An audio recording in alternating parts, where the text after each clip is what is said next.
All right, Shalom. I want to give all praises, honor, and glory to Yahweh, Bashim, Yahushua, Bashim, Rakar, Kadash, the Belongs to Apostles of GMS, and the sincere Shalom to the brothers out here pushing this truth and sincerity. And what I have here is a clip from 2019, and it says, could these U.S. citizens fight off the U.S. military? Now, this is 11 minutes in, but I'm only going to get straight to the point of where I wanted to go. But this is he's putting out a scenario what could happen, what possibly could happen, and it's not always accurate. Especially since from 3 years ago up to now, they constantly build up their weapons every year. So when it comes to that scenario, he's making this give he's believing it's like a two-sided thing where the people could come up or the military could win. In all reality, the military will win. And I'm gonna get into some points on that, but I'm gonna play this clip for a bit. Will ever rise up against their own government, and that government authorize the use of military force against its citizenry, the American insurgents will find themselves in an initially favorable position against the American military. For starters, U.S. forces are widely dispersed around the world, meaning that unlike most nations, the least number of American combat troops and equipment is present at home as compared to overseas. For the first few weeks of the war, the insurgents will be able to carry out large-scale operations that will become impossible once more and more military equipment returns home. With the largest air and naval transport fleet in the world, this initial tactical disadvantage the military will find itself in will quickly be reversed. American insurgents could think themselves safe from major retaliation, seeing as no country ever truly wants to destroy its own infrastructure just to defeat an insurgency, let alone the world's richest nation whose cities, highways, railways, and ports are all vital arteries of global trade. Yet, one of the U.S. military's major tactical advantages against foreign adversaries will prove just as deadly effective against an insurgency. Smart weapons were first developed to take out pieces of Soviet hardware from afar with pinpoint accuracy. The ability to strike a specific target from hundreds of miles away was a major technological offset, and a capability that Cold War Soviet military planners greatly feared. An inventory of networked American bombs and weapon systems could decimate entire troop formations and camouflaged artillery positions with ease, while Soviet planes would have to rely on traditional and very inaccurate gravity bombs and unguided rockets to strike back with. Smart weapons eventually spread around the world, but to date, no other nation has as large a stockpile or integration as the US. With the ability to strike at pinpoint targets and avoid damage, American insurgents will quickly find themselves prey, even in the heart of major. Sorry, that was an ad, but that was pretty much to the point.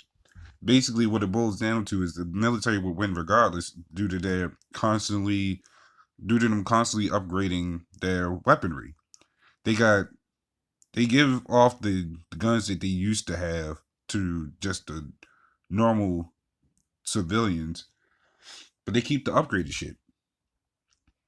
Hell, you don't even see people with the muskins. They're not even on sale for stock, so they even keeping them. So you got the military that's constantly upgrading the guns, the missiles, the bombs, the vehicles, gun vehicles, tanks. The the regular citizen in any country don't have what their military has. So any military from any other country can rain down on their own civilians, and there's nothing they can do. Now, this was like, it's like a setup scenario what could happen, but what it boils down to is the military still wins. So this is Psalms 49 and 11. Their inward thoughts is that their houses shall continue forever, and their dwelling places to all generations. They call their lands after their own names. And that's what Esau has done. And now even our own people, because you got a lot of our people that believe that that this government will never turn on them. And that's a lie. Oh, these people fail to understand that they've been turning on them for the longest. This, especially our own people, this society was never meant for us. It was meant for our captivity and our slavery. But our people will refuse to acknowledge that because what's happened in the past ain't happening now, which it is still happening. May not be physical, but it's still more mental. and now people grown comfortable like every other captivity. So people think, and you got a lot of military men on here that says that because they don't see the bigger picture in this video, but they say, yeah, we 100% know that the military would never turn against us. There were a lot of them was Marines, a lot of military. They was like we was taught to that our country comes first before politicians. They don't understand that martial law has been a thing. So let's go into how many times martial law has been a thing. So let me start from, because I had to Google this myself, and it's funny. I had to search other parts where it was talking about how many times the U.S. went into martial law or used martial law. Now, let's say it says martial law has been declared 9 times since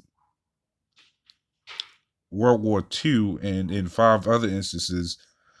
But in majority of every war, excluding, this says excluding from World War One and Two, it's been a total of 68. Martial law has been opposed at least 68 times in limited, usually local areas of the United States, all the way up to now. So from beginning to now, this place, there's been a lot of martial laws. So you have to question, what is martial law? Because a lot of people have a general sense, but let's go a little deeper into it. It says martial law, martial law is military government involving the suspension of ordinary law. Suspension, which means their laws kick in and what you can do and what you can't do, and they have the right to actually shoot you on sight if you, or arrest you.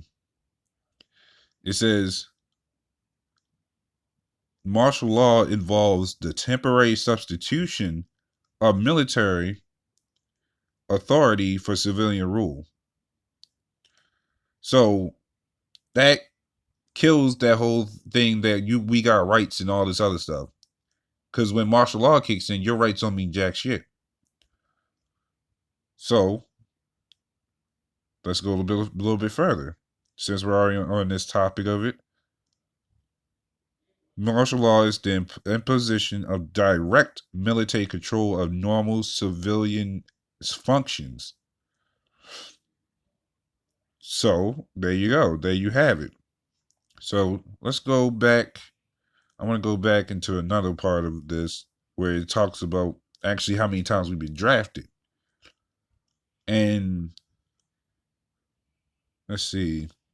The drafts throughout U.S. history has been 6 times, which was the American Revolution War, the American Civil War, World War One and Two, the Korean War, and the Vietnam War. So they even drafted people for the American Civil War, and all. So that's 6 times people have been drafted, which means your rights did not mean nothing. Which means the military can kick in your house, take your food, or take you, or kill you. So the fact that people says that the military would never turn against them is a damn lie. When you take that oath, you got to come back and actually do what you're told, whether you like it or not. So this is Ecclesiastes 12 and 3. It says, in the day when the keepers of the house shall tremble, and the strong men shall bow themselves, and the grinders cease because they are few, and those that look out in the windows be darkened. So when it boils down to when this place is or is on a crutch, a lot of people losing jobs. A lot of people can't it's like you're having a hard time surviving, and the people that's trying to maintain their lives literally will be looking out the windows being darkened, seeing all the stuff that's going on. people kicking their houses, just normal people looting, robbing. What we've seen during our time of looting and robbing would never be comparable to what's about to happen. This is what we're experiencing is just small stuff. The real thing that's about to kick off, people will never expect it. People won't see it coming. And they'll be the ones saying that we was right about all this stuff that's going on. Yeah, the military kicking our houses, taking our stuff. Yeah, the military kicking in, killing us, or shoot at us. Taking. If you're old enough, they can't take you. But if you have someone that's younger, they'll kick in the house and take them instead, because they have use of them for them. So that's how that a lot of people fail to understand that this is nothing new. So this is Matthew 24:6. It says, "And ye shall hear wars and rumors of wars. See that ye be not troubled, for all these things must come to pass, but the end is not yet." So when we see these things happen, these for the ones that's sincerely doing this work, and the ones that follow also, that we know what to expect. We, with the prayer, wisdom, and power of the Heavenly Father, we always pray that He guides us through all this shit, and furthermore guides us through that day when things really hit the fan.